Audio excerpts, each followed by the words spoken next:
오늘 미국 주식시장 3대 지수 마이너스로 끝났습니다. 장중 스타트 시점에 아주 급락했다가 그나마 후반부에는 이제 중반 이후 계속 추세적으로 올라와서 끝난 게 다행이고요. 원재 시장도 요동쳤습니다. 유가 급락했고요. 금값이 반등해서 직전 고점 언저리 또 간 것 같은데 거기까지 못 갔나요? 구리가격이 추세적으로 좀 계속 내려와서 경기 수축 배팅 쪽으로 계속 움직이고 있긴 합니다. 국채 수익률 급등했다가 급락했고요. 보시면 3.6대까지 올라갔다가 3.5 후반까지 갔다가 또 다시 급락했고, 주가지수 쭉 많이 빠졌습니다. 테슬라 난리쳐 치고 이거 160달러대 왔는데 110달러 초반 갔다가 200달러 좀 넘었다가 다시 밑으로 요동치는 난리가 아닙니다. 주시장이. 일단 이게 쭉 빠졌다가 S&P 500 지수입니다. 이거는 유가고요. 노란색은 쭉 빠졌다가 굉장히 반등 속도가 빨랐거든요. 근데 일봉상으로 보면 살짝 들려 올라가긴 했는데 빠진 속도가 좀 빨라요. 불안정한 상황이 계속 있는 상황에서 주식시장이 요동을 치고 있어서 이게 상승을 추세적으로 계속 이어가기는 녹록지 않은 상황입니다. 일단은 연합뉴스 보도에 보면 누가 올리셨나? 국제공동이네요. 보시면 FOMC 앞두고 유가가 5% 급락했다. 그래서 지금 보면 71.66달러의 거래를 마쳤는데 뭐 한 세 가지 정도 보이는 것 같아요. 중국 제조업 지수 PMI 수가 49대가 나왔거든요. 내가 반등했다가 위드 코로나로 급격하게 반등해서 50 넘어서 2달 버티다가 석 달 만에 다시 경기 수축을 의미하는 49대로 내려왔어요. 50m로 내려왔습니다. 그나마 이제 서비스업 관련된 부분들이 버티고 있는데 이것도 강도는 조금씩 약해지고 있거든요. 그래서 뭐 뉴스 보도에 보면 관광이나 이런 것들이 굉장히 폭발적으로 일어나고 뭐 산에 올라갔다 못 내려오고 막 이런 얘기들이 있긴 한데 위드 코로나에 관련된 이슈가 이제 중국이 서비스업 그러니까 내수로 버틸 수 있는 시장은 아니거든요. 수출로 버텨야 되는데 기업 제조업 쪽에서 좀 버텨주지 않으면 중국 경제가 이렇게 화랑을 보이지는 않을 겁니다. 아마. 그리고 또 이제 국가부도 얘기가 나오고 있습니다. 금리 인상 얘기도 나오고 있지만 이건 뭐 시장에 반영이 이미 됐다고 봐야 될 것 같고 금리 인상 얘기가 금리 인상이 아니고 국가부도 얘기가 꼬물딱꼬물딱 나오고 있어서 그것도 시장에 영향을 미치고 있는 것 같아요. 그리고 JP 모건이 퍼스트 리퍼블릭 뱅크 인수하면서 SVB가 14였던가요? 얘가 16인가 그렇거든요. 상위 14, 16위 은행이 파산했다는 건 사실 그렇게 녹록지 않아요. 그래서 여기 보시면 이제 한국경제TV 보면 은행 위기 끝났고 진행이다 했는데 다음 타자는 부동산이다 이런 얘기를 하고 있는데 제이미 다이먼이 인수하면서 은행위기가 끝났다고 얘기를 하고 있는데 제가 보기엔 그분의 개인 생각인 것 같고 보면 월가의 큰 손들은 미 은행 위기가 이제 시작이다 이렇게 얘기를 하고 있죠. 이 세부적으로 들여다볼 필요는 없습니다. 지금 이제 큰 거 14위나 16위가 파산했는데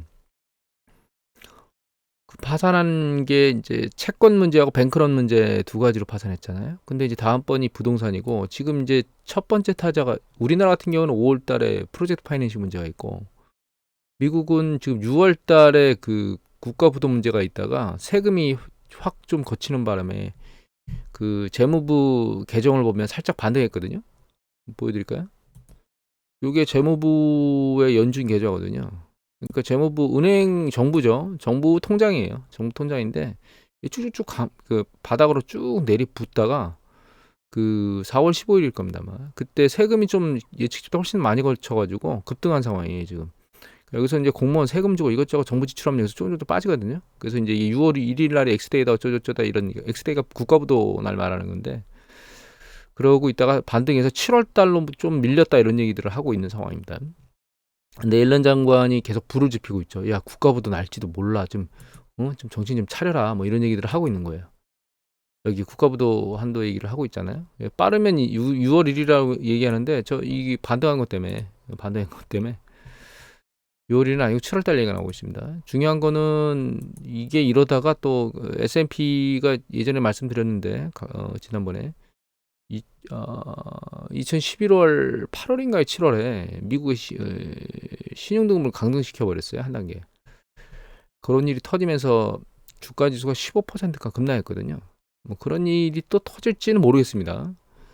그런 이슈는 좀 나와 있는 상황이기 때문에 발생 가능성이 있기 때문에 주식시장이 애매모호하고, 그게 이제 왜 2011년 얘기를 하고 있냐면, 그때도 다음에 재선 선거가 있었어요. 요번에 재선 선거잖아요.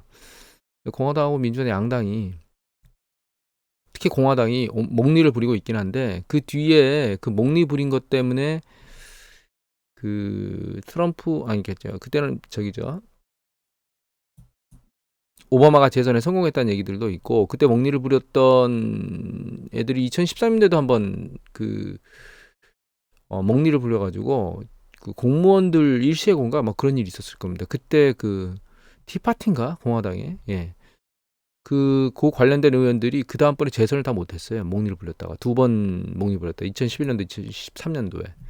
그래서 요번에는 그런 목리를 부리지 않을 것 같은 뉘앙스를 생각을 하고 있긴 합니다. 저는 개인적으로는. 그런데 그건 뭘 알 수가 없는 거죠.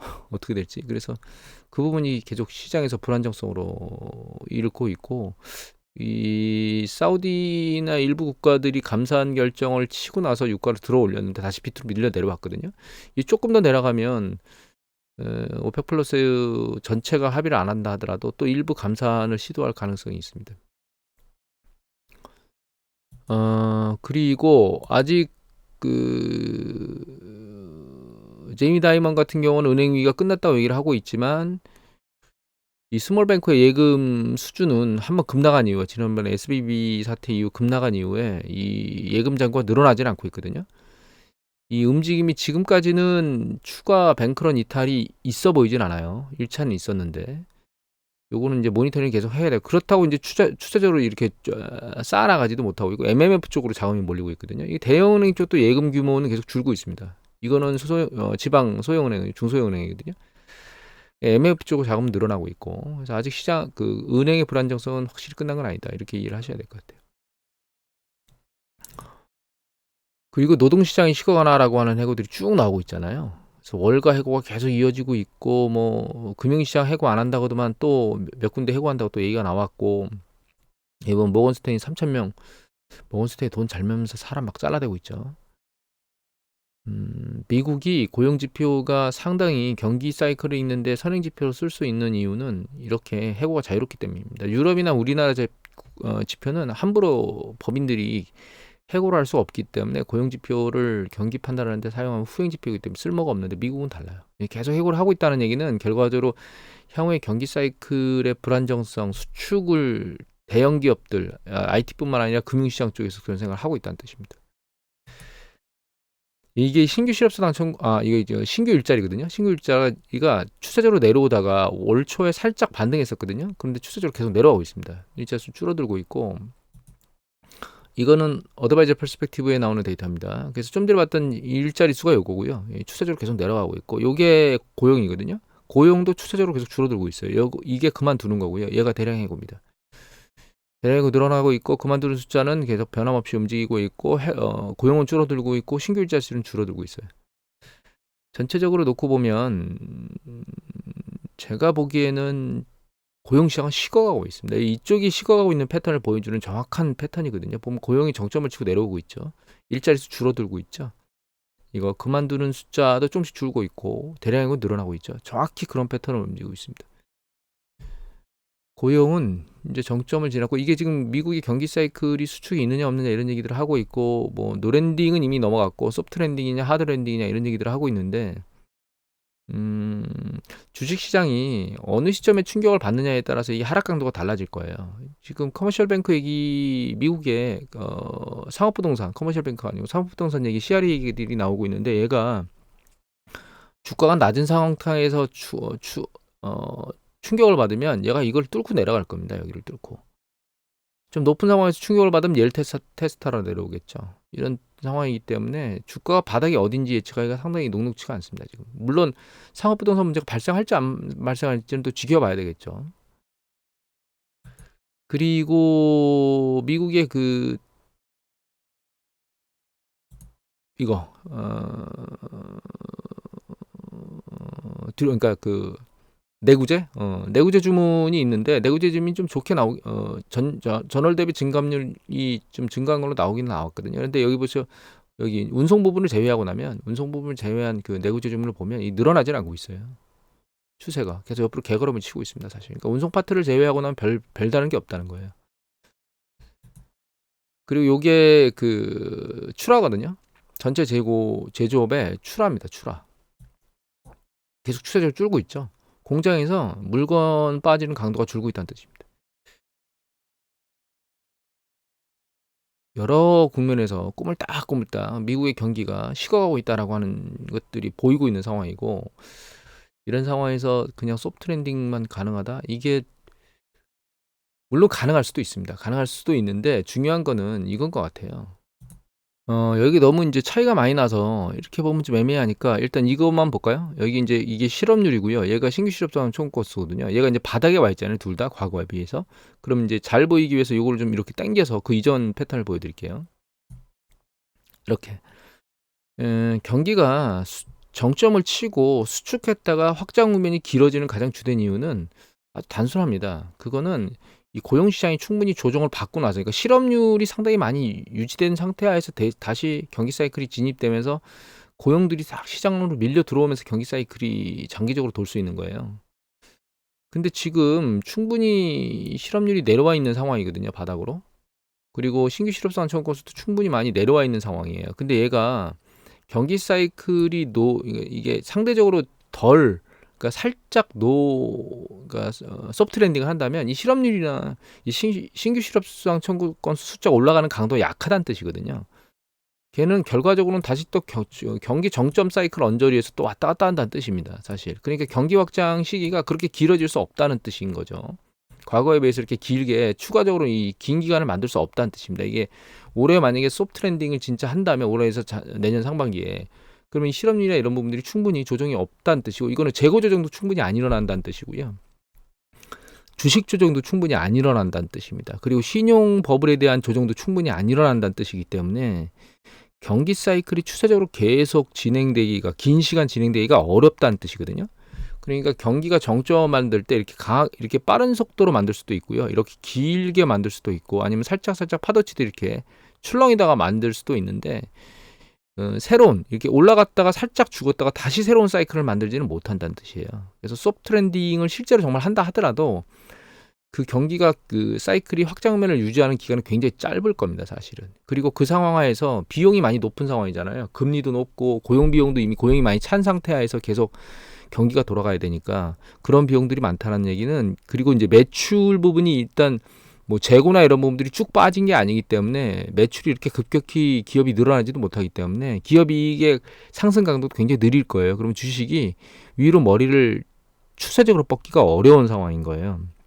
그래서 결과적으로 소프트 랜딩을 한다 하더라도 그 기간은 길지 않을 거고, 그 기간 시기에 주식이 추세적으로 계속 밀고 올라갈 수 있겠느냐, 그거는 저는 부정적이라고 생각을 하고 있습니다.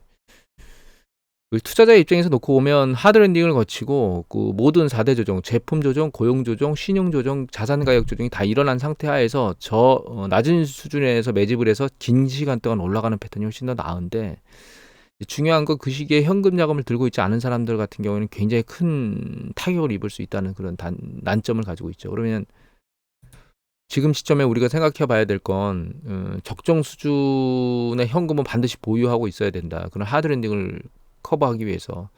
그리고 대규모로 주식을 밀어넣어봐야 소프트 랜딩 한다 하더라도 뭐 먹을 수 있는 이익은 제한적이다. 이렇게 우리가 이해를 해야 될 것 같습니다.